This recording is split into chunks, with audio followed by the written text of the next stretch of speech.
concernant la conjoncture pour 2014. وديجا على المبدا ان اكسبير واحد ماذا بينا يعرف بروحه باس ولا انونيما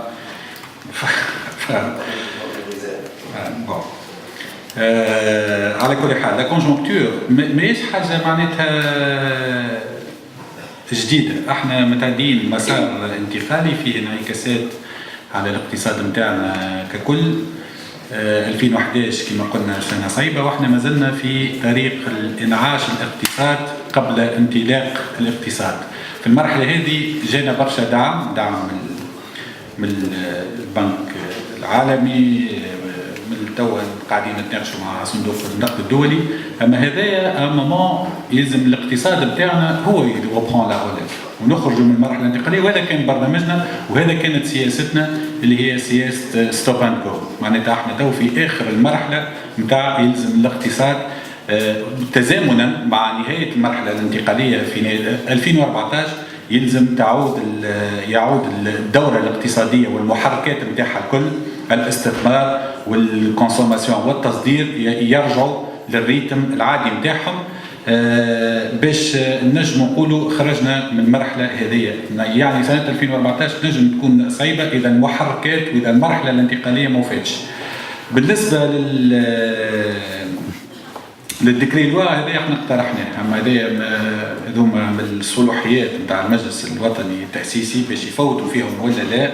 صحيح اللي نعيشوا فيه ما يسهلش علينا، معناتها العمل بالقوانين العاديه وتبديل القوانين يستدعي أن المجلس الوطني التأسيسي صادق عليهم. واليوم حسب علمي فما أكثر من 65 مشروع قانون يستناو، لأنه الأولوية متاعت للدستور، وقاعدين نتناقشوا في حل باش نسهلوا عملية تنقيح القوانين، وفي نفس الوقت يقعد السلطة متاع التشريع تقعد بالطبيعة للسلطة التأسيسية واللي هي المجلس الوطني التأسيسي.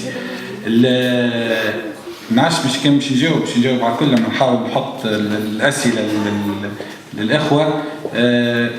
بالنسبة ليزيبوتيز خلي نجم يحكي عليهم سيدي السيدي 3.5 و5 و4.5. احنا بيدنا على اساس المعطيات اللي عندنا خدينا ان انجاجمون عمليا اللي هو 3.5 عملناه بريسك خير منه شويه 3.6.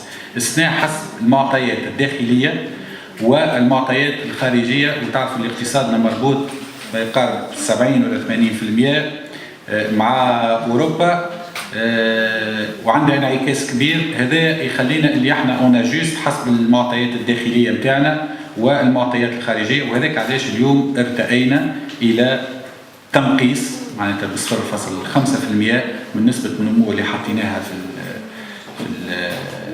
في الميزانيه نتاع 2013 اللي كانت 4.5 الى 4% حسب المعطيات الداخليه والخارجيه اللي عندنا.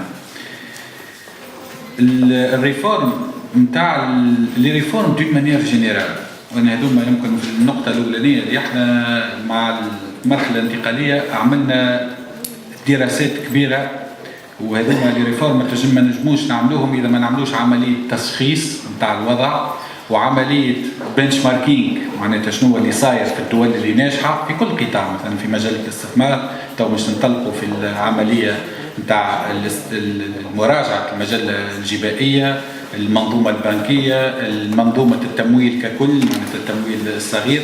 هذوما فما تشخيص نتاع الوضع والنقائص في الداخل، فما عمليه بنش ماركينج نتاع الدول اللي ناجحه، ومن بعد فما استشاره وطنيه. هذا علاش؟ على خاطر مش الحكومه ما نحبوش نعملوا حاجه اللي هي خاصه بالحكومه، اما يقع عليها الكونسنسوس من الجهات الكل. هذه تاخذ اكثر وقت كي نحبوا نشرفوا العباد كما الدستور، معناتها كل ما نحبوا ناخذوا اكثر معناتها وقت كل ما تطول المده.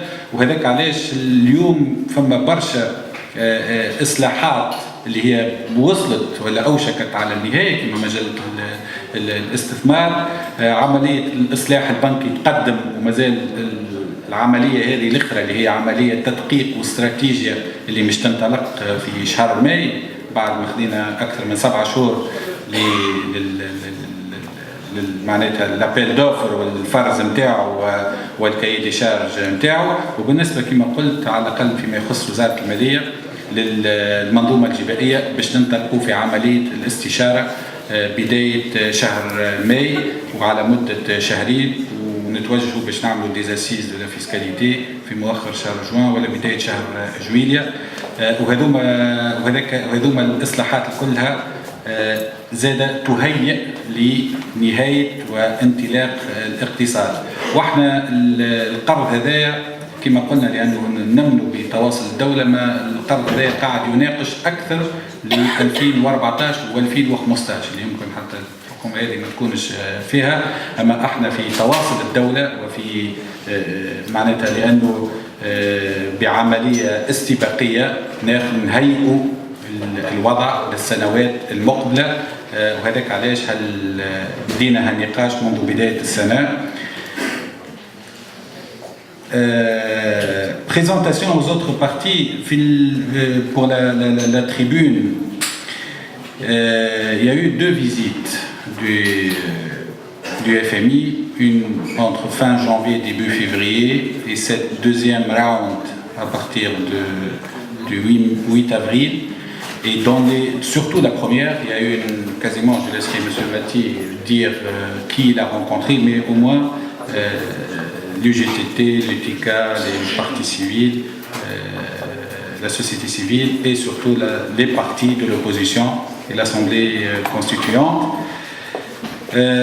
Et la réforme de la caisse de compensation, هذا زاد مشروع معناتها كبير، وبدينا في بعض التشخيص في وزارة الشؤون الاجتماعية، في وزارة التنمية معناتها في الياناس، في وزارة المالية، وتوا مش تحدث لجنة وطنية في رئاسة الحكومة اللي باش تعمل على وضع برنامج نتاع الريفورم لأكثر توجيه ولأكثر نجاعة ولأكثر استعمال للفئات المستحقة للكومبنساسيون. وهذا سيدي ضاي نجم